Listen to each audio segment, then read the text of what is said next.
తదనంతరము కిరణ్ కుమార్ ముఖ్యమంత్రి అయిన తర్వాత నాదెండ్ల మనోహర్ గారు స్పీకర్గా ఉండే మా అందరికి కూడా అవకాశం వచ్చింది.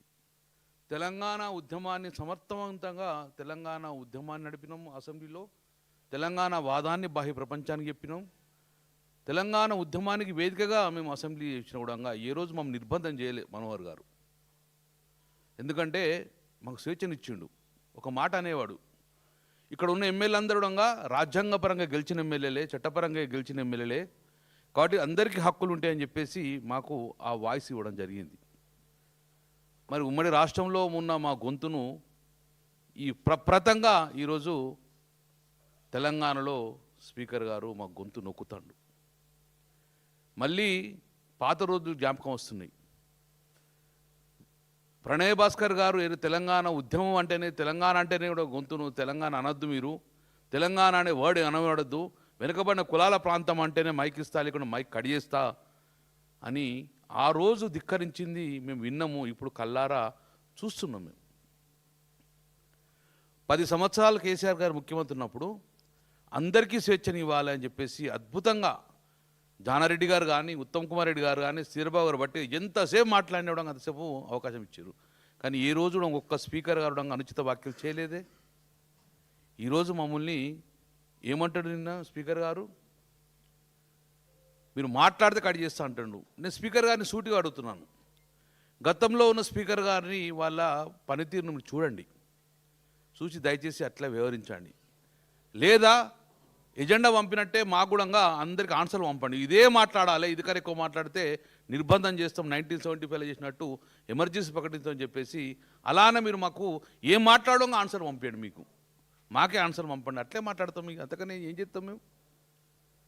ఈరోజు ఈ దుస్థితికి తీసుకొచ్చిన మీరు, మేమైనా నామినేటెడ్ ఎమ్మెల్యేలా? మేము అందరం చట్టపరంగా, ప్రజాస్వామ్యబద్ధంగా, రాజ్యాంగపరంగా ప్రజలచే ఎన్నుకోబడిన ఎమ్మెల్యేలు మేము. మీరు మా గొంతు నొక్కే హక్కు మీకు లేదు.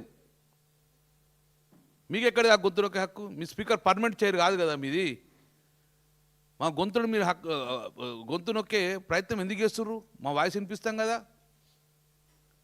కాబట్టి స్పీకర్ గారు డెఫినెట్గా మీరు వ్యవహారశీలు మార్చుకోవాలి. మా గొంతు నొక్కే ప్రయత్నం మానుకోండి, మాకు స్వేచ్ఛనివ్వండి.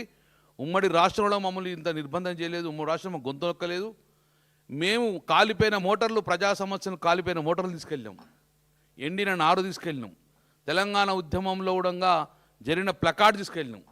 మరి ఈరోజు ఎందుకు, ఏమైంది మీకు? ఎందుకోసం మా గొంతు నొక్కే ప్రయత్నం చేస్తున్నాం? స్పీకర్గా మీరు పక్షపాత వహించకండి. ముఖ్యమంత్రికో రూలు, మాకో రూల్ ఉండదు. అక్కడ ఉన్న సుమారు 119 మందిలకు అందరికీ ఒకటే సమాన హక్కు ఉంటుంది. అది కాపాడే బాధ్యత ఒక గౌరవ చైర్ మీద మీరు ఉన్నాయి. కాబట్టి మీరు దయచేసి ఆ చైర్ను డెఫినెట్గా మీకు మా కోసం పనిచేయాలని చెప్పేసి నిర్బంధం చేసుకుంటా గొంతు నొక్కే ప్రయత్నం చేస్తే మాత్రము నిజంగా అది చాలా దుర్మరణ పరిస్థితి. గతంలో తెలంగాణ ఉద్యమంలో మేము ఉమ్మడి రాష్ట్రంలో మాకు అవమానం జరగలేదు, మీరు మాకు అవమానం చేసే విధంగా వ్యవహరించారు కాబట్టి మేము నిన్ను బైకాట్ చేసినాం. ఇప్పటికైనా మీ వ్యవహారశీలు మార్చుకొని ప్రతిపక్షాలు కూడా సమయం ఇవ్వండి. ప్రతిపక్షాలు మాట్లాడితే మా పర్సనల్ ఇష్యూ మాట్లాడలేం, ప్రజా సమస్యలు ఏది ఉన్నారో అదే మాట్లాడతాం మేము. నేను ముఖ్యమంత్రి గారు కావాల్సుకొని గిల్లి కజ్జాలు పెట్టుకొని మమ్మల్ని తిట్టే ప్రయత్నం చేశారు. ఏమాత్రమే ఒక్క వాయిస్ కూడా మాట్లాడలే, అన్పార్లమెంటరీ వాళ్ళే, ముఖ్యమంత్రిని మాట్లాడలే, పర్సనల్ ఎవరితో మాట్లాడలే. కేవలము మా హక్కుల కోసము కాళేశ్వరం నీళ్ళ గురించి మాట్లాడితే గిల్లి కజ్జాలు పెట్టుకొని ఒకటే ఎజెండా, ముఖ్యమంత్రి కాదు ఒకటే ఎజెండా, ఎట్టి బస్సులో బీఆర్ఎస్ నాయకులు తిట్టాలి, కడుపు నిండా తిట్టాలి. ఇదాంటి వ్యవహారం నడిచేది? 4 సంవత్సరాలు మేము 4 టర్ము 4 పర్యాణం సుమారు 20 సంవత్సరాల నుంచి ఎమ్మెల్యే ఉన్నాం. ఎప్పుడు ఇటువంటి ఫేస్ కాలే మేము. ఎప్పుడంగా ప్రేమానందంగా ఎప్పుడంగా ఇలాంటి తిట్లు తిట్టే వ్యవహారం లేదు. చంద్రబాబు అపోజిషన్ ఉన్నప్పుడు, రాజశేఖర్ ముఖ్యమంత్రి ఉన్నప్పుడు ఎప్పుడు ఇటువంటి పరిశుజాలం వాడలే. ఫస్ట్ టైం ఇంత పరిశుజాలం వాడుకుంటా ఒక శాసనసభ్యులంగా అవహేళన మాట్లాడడం అనేది చాలా బాధాకరము. నాట్ ఓన్లీ కాదు, తెలంగాణ సమాజానికి ఈ నడిచే వ్యవహారాన్ని కూడా భారతదేశంలో మనం వ్యవహరించడంగా ముక్కును వెలుసుకునే పరిస్థితి వచ్చింది. అలాంటి అవమాన పరిస్థితి తీసుకురావద్దని చెప్పే స్పీకర్ గారు దయచేసి ఇప్పటికైనా మీరు గతంలో ఉన్న స్పీకర్ గారు నడిపిన పనితీరును చూసి మీరు ఆ రకంగా పోవాలని చెప్పేసి మేము అన్నీ రిక్వెస్ట్ చేస్తున్న. దాన్ని బుల్డోజ్ చేస్తాము, మీ మైక్ కట్ చేస్తాము అనేది మీకు హక్కు లేదు. మైకు ఇట్లే మీరు ఎస్క్యూఎన్ ఒక క్వశ్చన్ 2.5 గంటలు మాట్లాడతారా? ఉన్నది ఎక్కడన్నా? మీరే 1 అవర్ అంటారు. నువ్వు వేరే ఫామ్లో రా, వేరే ఫామ్లో రావచ్చు కదా, దాన్ని తీసుకోవచ్చు కదా, తీసుకురారు. ఎజెండా కూడా మాకు నిన్న మొద్దున ఇస్తారు. ఎజెండా ఎప్పుడన్నా వన్ డే ముందు వస్తుందా, ఎజెండా సేమ్ డే వస్తుందా? ఎప్పుడు మేము చదువుకుంటాం? ఇవన్నిటి కూడా స్పీకర్ గారు మీ వ్యవహారశీలు మార్చుకొని అందరికి సమాన హక్కులు కల్పిస్తేనే ఆ పీఠంకు గౌరవం ఇస్తాం. మేము కూడా అదే గౌరవంగా మీతో ఉంటామని చెప్పి ఇప్పటి కూడా మేము అదే గౌరవం మీకు ఇచ్చినాము. ఆ గౌరవాన్ని మీరు కాపాడుకోవాలని చెప్పేసి మేము స్పీకర్ గారు చెప్పడం జరుగుతుంది.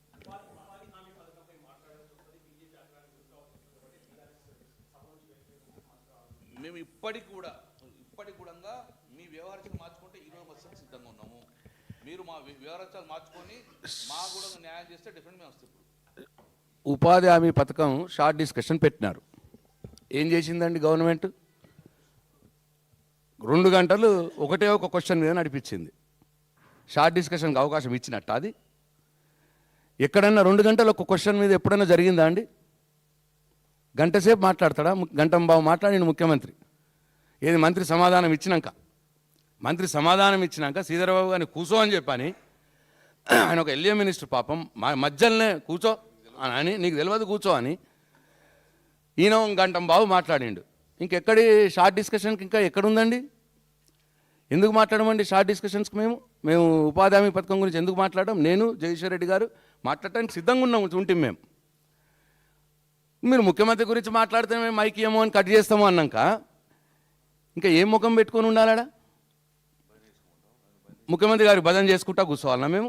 అని ఏం మాట్లాడితే దానికి మేము సపోర్ట్లు కొట్టుకుంటా భజన చేసుకుంటా కూర్చోవాలన్నా మేము? ఆ భజన చేస్తే దానికి కూడా మైక్ ఇవ్వచ్చు.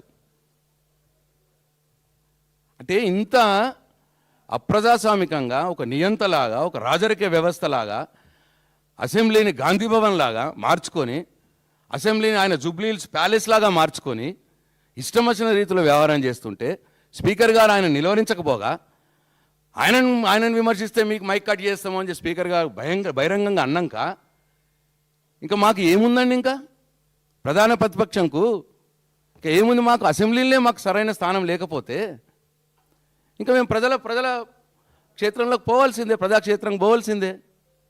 కాబట్టి మాకు జరుగుతున్న అవమానాల్ని, మాకు జరుగుతున్న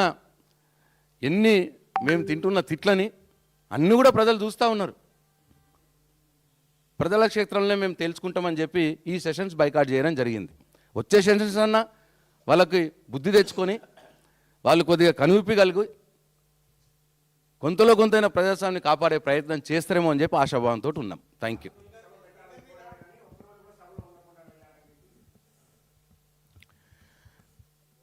మీరు మీడియా వాళ్ళని అడగాల్సిన ప్రశ్నలు మమ్మల్ని అడుగుతున్నారు. మేము ఉంటామనే పోయినాం కదా. మీరు ముఖ్యమంత్రిని విమర్శిస్తే మైకే ఇయ్యము, మైక్ కట్ చేస్తాను స్పీకర్ గారని మైక్ కట్ చేస్తే మేము అక్కడ కూర్చొని ఏం చేయాలా? భజన చేసుకుంటా కూర్చోవాలనా? ఏం మాట్లాడాలి? ఎవరి మీద మాట్లాడాలి? ఇద్దరిది, ముఖ్యమంత్రి గారిది, సభానాయకుడిగా ముఖ్యమంత్రి గారిది, స్పీకర్ గారిది, ఇద్దరి బాధ్యత. సభా సాంప్రదాయాల్ని